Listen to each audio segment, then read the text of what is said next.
What is going on, everyone? The Notorious TCG here, back again with another video, but most importantly, thank you for checking out my channel. I've been tracking the market on these enchanted cards, and they really are just all over the place, so I broke down and I ranked 1 through 12 what the most affordable enchanted cards are and what the most expensive cards are, what target price range you should be looking for. So if you are looking to buy an enchanted card, then this video should definitely help you guys with your price ranges. And last but not least, the giveaway. So the giveaway, all you have to do to enter is like, comment, and subscribe on any of my Lorcana videos. The links are in the description below. I am taking names, I am putting them in the generator, and this Friday, I am taking 3 names, and I will mail 3 people packs. I will be reaching out to you guys. So if you are interested in that and supporting the channel, I highly recommend you enter into this giveaway. It's going to be awesome. Now let's get started, and let's rank these enchanted cards. Starting at number 12, I have Aladdin Heroic Outlaw. I've seen an Aladdin sell for $152. And I've also just seen one sell for $192. So I think between that price range, you can strike on an Aladdin card that's under $200. It is the only enchanted card that is under $200.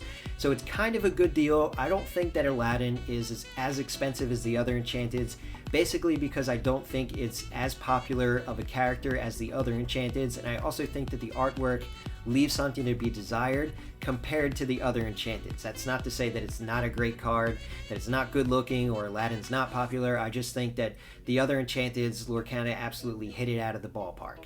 Coming in at number 11 is Hades, King of Olympus. Hades is actually an underrated card in my opinion. The last one sold for $217, and a BGS 9 graded copy sold for $300, which in my opinion is low.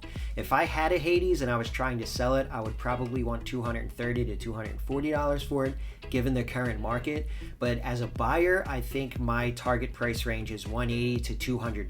Now, having said that, $217 isn't much more than my price range, but still I'm just going to hold off. Still, it's a super dope card, very underrated, and I think that the ceiling for Hades is probably capped out at around $230. Coming in at number 10, slightly more expensive than Hades, but it's a fan favorite. It's Stitch, Carefree Surfer. So Stitch, like I said, is a fan favorite. The last one sold for $222.50, which actually isn't that bad. I think that the ceiling for Stitch is much higher than Hades.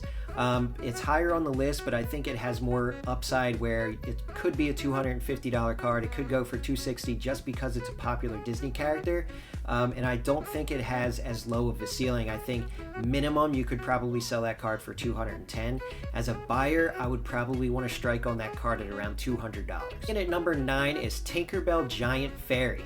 Tinkerbell is honestly my favorite card in the set. I think the artwork is dope. It's simple, it's clean, it's well drawn. The last Tinkerbell sold for $230, which I think is about the going rate. I don't see it dropping any more than that, but I also don't see it hitting the $300 mark.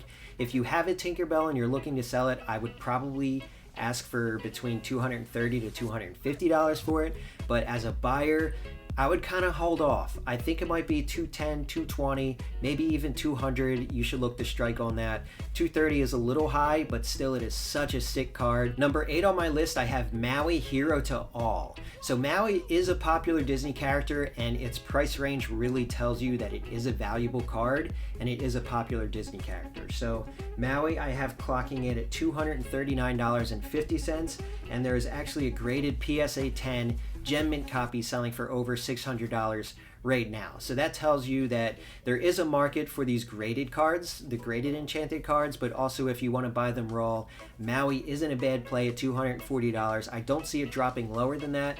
I could see it go into the $260 range maybe, but if I was a buyer, I would probably look for $220 to $230.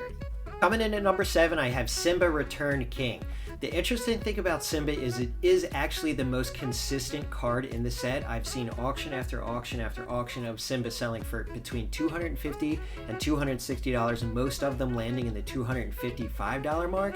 So it is the most consistent card by far. If you're looking to sell your Simba, you should probably look between that range. If you're looking to buy a Simba, I think you should wait just a little bit until that second reprint comes out, and then it'll probably be in the $230 range, which is still an expensive card. It's still up there. It's a great looking card, and Simba comes in at number 7 on my list. Number 6 is Mickey Mouse Artful Rogue, which is the first Amethyst card on the Enchanted list. In my personal opinion, you can never go wrong with owning a Mickey Mouse in Disney the First Chapter, because the whole set is basically premised off of Mickey Mouse. He is the originator, he's the original character of the whole Disney franchise, and considering that this is the first TCG in Disney, Mickey Mouse is going to have probably the highest arc in terms of price.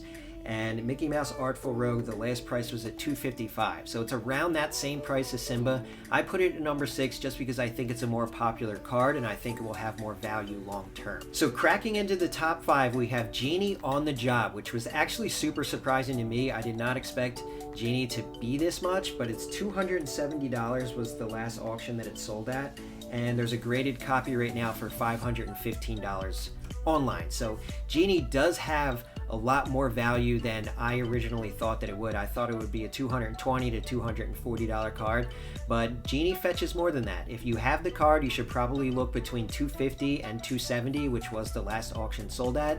If you're thinking about buying, I would still hold off until the second reprint, because Genie could drop into that $240 mark and then you could strike on them. And number 4, we have our first princess on the Enchanted list, and that is Aurora Dreaming Guardian. I'm not biased just because I pulled the card. If you want to see me pull the card, not to be that guy, click on the link below. It is in the description, and you can watch me pull an Enchanted card. It was awesome.